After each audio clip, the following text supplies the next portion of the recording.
বস্তুটো কি হৈছে যিমানে টিভিৰ আগত বহি নাথাকক হাতত মোবাইলটো নাথাকক কিয় মোবাইল থিয়েটাৰৰ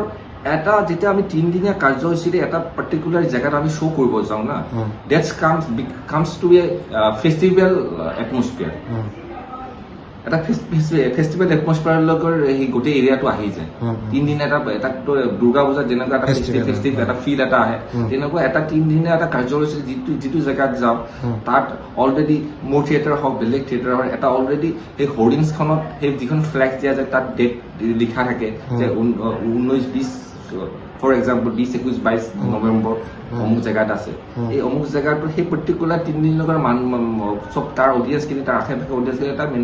মেণ্টেলি সেই হৈ যায় যে কি ইয়াত থিয়েটাৰ আহিব ইমান তাৰিখে হা মেণ্টেল প্ৰিপেৰেশ্যনটো ষ্টাৰ্ট কৰি দিয়ে আৰু সেই 3 দিন যেতিয়া আমি গৈ পাওঁ তাত আশে পাশে দোকান পাহাৰ বহি এটা ফেষ্টিভ এটা মুড এটা আহি যায়